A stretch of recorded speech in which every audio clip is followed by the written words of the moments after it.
Reflexiones sobre los padecimientos de nuestro Señor Jesucristo. Desde aquel momento en que su alma fue infundida en su santísimo cuerpo, en las virginales entrañas de la Santísima Virgen, hasta aquel último instante en que muere en la cruz, hay tres padecimientos que no lo abandonarán durante toda su vida terrena. Primera, una suma y perfectísima pobreza. El haber querido no tener este mundo, cosa alguna temporal, no poseer campos, ni viñas, ni huertos, ni haber tenido poder alguno de ninguna clase, ni poseer oro, ni plata, ni cobre. Nada tuvo propio, ni aceptó, ni quiso aceptar cosa alguna de este mundo, solo lo mínimo para aliviar la extrema indigencia de su vida corporal, fatiga por el hambre, la sed, el frío y el calor, cosas todas que le causaron mucha angustia y que recibió con gran austeridad. Quiso nacer de una humilde y pobre madre y ser educado por su padre putativo San José, que era un pobre carpintero. Se despojó del afecto y relaciones de los reyes, de los potentados, de los pontífices y de los sabios, y del amor de sus amigos y parientes, hasta el punto que no hizo nunca cosa alguna que pudiese ser impedimento al deber que se había impuesto conforme a la voluntad de su Padre Celestial. Segundo, el voluntario desprecio de sí mismo. Vivió como un siervo despreciable, queriendo sufrir siempre el desprecio, la humillación y la vergüenza. Quiso ser tenido como un siervo encarnecido, cargado de ofensas, atado, golpeado, azotado y por fin, sin haber dado para ello ningún motivo, condenado a morir entre los ladrones en la más infame y vergonzosa muerte. Sin tener quien lo defendiese, siendo niño fue luego de nacer perseguido, viéndose obligado a escapar a una tierra distante. Unos lo llevaron a la cima de un monte para precipitarle en un despeñadero, otros cogieron piedras para tirárselas, levantando contra él las más atroces calumnias y blasfemias de los que conjuraban contra él. Por fin le prendieron de un modo vil, llevándole a diversos jueces, tribunales y consejos, y allí unos le escupían al rostro, otros le daban bofetadas, unos le coronaron de espinas y doblando ante él la rodilla por mofa, le daban golpes en la cabeza, unos le vendaban los ojos, otros le azotaban, sedientos de sangre. Le enseñaban como perros rabiosos sus dientes, pidiendo a gritos su condenación a muerte. Le condujeron al patíbulo, cargado con su cruz y abandonado hasta sus propios discípulos. Clavado en una cruz en medio de los ladrones, fue levantado en alto. A su vista estaba echando suertes sobre su vestido, y mientras agonizaba y pide de beber, le presenta un hoyel y vinagre en lugar de agua, y otro después de haber expirado ya, le traspasa con una lanza su costado. Tercero, el dolor permanente de Jesús. En el mismo momento en que aquella alma santísima fue unida al cuerpo humano y a la divinidad, fue súbitamente colmada de una suma sabiduría. Con ella supo, consideró y comprendió universal y singularmente todas y cada una de las penas que habría de sufrir. Pues así como en la víspera de su muerte agonizó con tanta tristeza que tuvo un sudor de sangre que corrió hasta la tierra, porque preveía la crueldad de la pasión y muerte que iba a sufrir, así también el alma de Cristo, previendo estos futuros tormentos, fue afectada de un sumo dolor, aunque por entonces no sufriese el cuerpo lo que sufrió en la víspera de su pasión. Sabía cómo sería muerto, cómo, cuándo y cuánto sería afligido, y recordaba que para esto había venido al mundo. Por ello, cuando reflexionaba cómo sería vendido, entregado, preso, negado, desamparado, atado, bofeteado, encarnecido, herido, acusado, maldecido, blasfemado, azotado, juzgado, reprobado, condenado, conducido a sufrir la espantosa muerte de cruz, despojado, desnudado, muerto y traspasado con una lanza, se le despedazaba el corazón y no le dejaba ni un solo momento sin angustias. Sabía todos los golpes de martillo, los muchos azotes, el derramamiento de su preciosa sangre y las lágrimas que habría de verter, y todas estas cosas no podía menos de llenar su entendimiento y su corazón de un sumo y continuo dolor. Es decir, toda la vida de Jesucristo estuvo unida a un enorme dolor y a una suma tristeza y aflicción. Jesús tuvo un dolor de piedad para con su Padre, porque amó y ama infinitamente a su Padre, Señor de toda misericordia. Sabiendo Jesús que su eterno Padre amaba inmensamente a los hombres, movido de piedad y misericordia hacia ellos, Él mismo se ofreció a venir al mundo para redimirle. Hubo igualmente en Jesucristo un gran dolor de compasión hacia su madre, porque la amaba y ama más que cualquier otra criatura, y porque más que otra criatura sentía ella las penas de su hijo. Por esto la compadecía y lamentaba, viéndola afligida y angustiada, y este mismo dolor afecta a su Santísimo Hijo. Fue también inmenso en Jesucristo el dolor de la ofensa que crucificándole hacia su Padre, porque no ha cometido los hombres, ni han de cometer pecado mayor que el de crucificar y hacer morir al Hijo de Dios.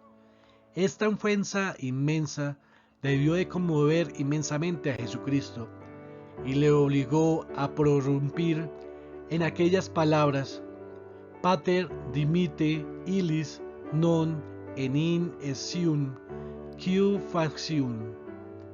Tal vez por este delito hubiera condenado de nuevo el Eterno Padre a todo el linaje humano, si Jesucristo, olvidándose en su agonía de todo otro dolor, no hubiese aplacado a su divino Padre con aquella benigna súplica, hecha con lágrimas y en alta voz. Tuvo además Jesucristo un gran dolor de compasión para con sus apóstoles y discípulos. Apenados estos y las santas mujeres que le habían seguido, al verle padecer y como Cristo los amaba tiernamente, experimentó un gran dolor cuando vio dispersos y atribulados a sus discípulos.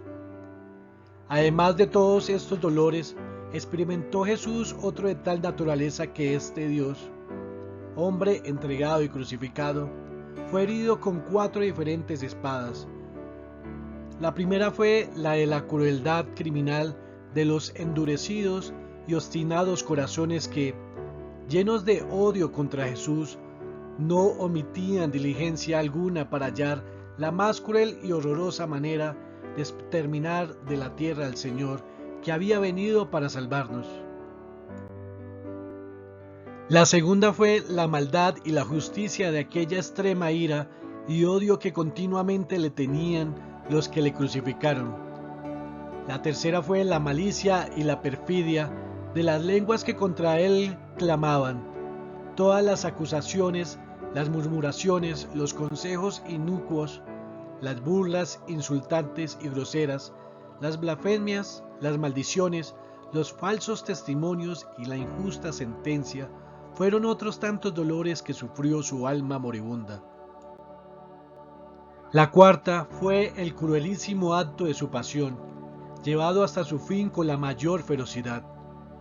Todos los tirones de los caballos, de la barba y de la cabeza, todos los empujones, las cadenas, las bofetadas, las salivas y golpes que le dieron, fueron otros tantos dolores de su pasión, especialmente cuando le talaron sus pies y sus manos con los clavos, que eran ásperos y gruesos, y desiguales en toda su longitud, y cuadrados, resultando de esto que aquellos pies y manos así taladrados, despedazados y destrozados, con tal bárbaro tormento, le causaron un dolor que no hay lengua que lo pueda explicar. Pero esta crueldad fue aún mayor, al punto que debieron estirarles pies y manos y todo su cuerpo, dislocándole y desconcertándole sus huesos y nervios, para que alcanzasen a los agujeros que habían hecho en el durísimo tronco. Pero esto no les bastó, sino que levantaron en alto la cruz y lo expusieron desnudo al frío, al viento y a la vista de la multitud. La gravedad y peso de su cuerpo, pendiente de sus manos y pies, hacía que la dureza de los clavos fuese mejor sentida y que la sangre de las heridas brotase sin intermisión, sin detenerse, para que de este modo fuese consumada toda la malicia y ferocidad de sus asesinos. Jesús, tanto para mostrarnos que no lo sufría por sí, sino por nosotros y para que nos doliéramos y compadeciéramos de sus dolores y tormentos, agobiado por el peso de su agonía, exclamó: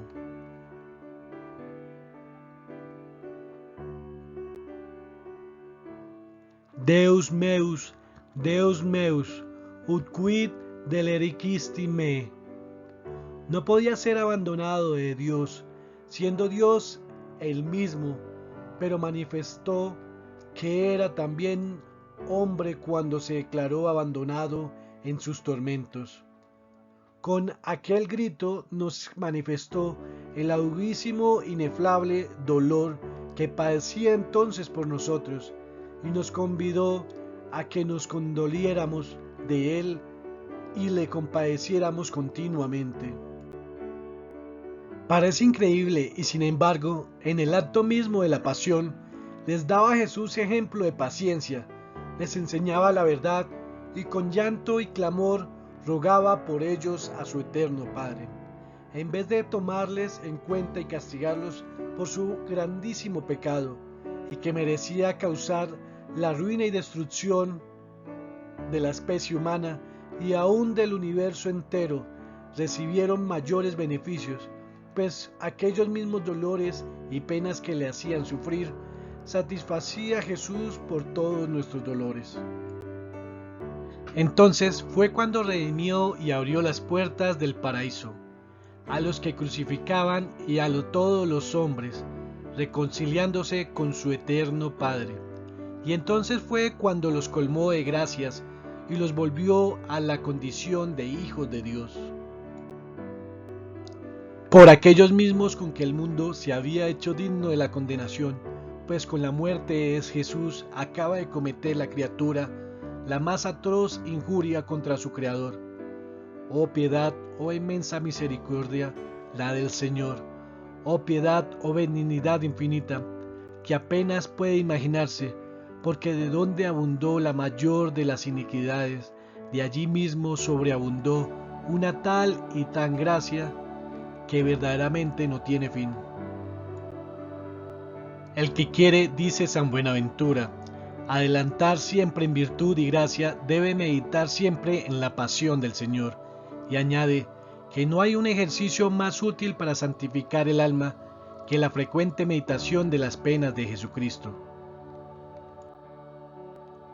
San Agustín nos dice que una sola lágrima vertida en memoria de la pasión de Jesús aprovecha más que una peregrinación a Jerusalén y que un año de ayunos a pan y agua. Santo Tomás de Aquino, en una visita a San Buenaventura, le preguntó de qué libro se había valido para consignar en sus obras tan bellos pensamientos. San Buenaventura le mostró la imagen de Jesús crucificado, todo gastado por los muchos besos que le había dado, diciéndole: ved aquí el libro, del cual he sacado todo cuanto yo he escrito. Este es el que me ha enseñado lo poco que he aprendido. Comprender la pasión de Jesús a veces es muy difícil. Para los católicos, como que no logramos captar el sufrimiento de Jesús en toda su magnitud. Es cierto, participamos de esta Semana Santa, muchas veces hemos asistido al Vía Crucis, hacemos ayunos en Viernes Santo, en fin, muchos sacrificios, pero igual el sufrimiento real de nuestro Señor no logramos comprenderlo bien. Murió por nosotros de una manera espantosa, como nos ha relatado Santa Ángela. El hecho que ustedes se encuentren visitando este video es porque de alguna forma está viendo alcanzados por la compasión de Cristo, y no cabe duda que hay una invitación directa de nuestro Señor a compartir esos momentos con Él. Queremos invitarlos a leer del propio Jesús algunos acontecimientos de su dolorosa pasión. Les pedimos que por favor ingresen en un momento en que se encuentren en paz y con la mayor devoción posible, como se lo merece nuestro Señor. Gracias por escuchar este video. Dios los bendiga. Gracias, gracias, gracias.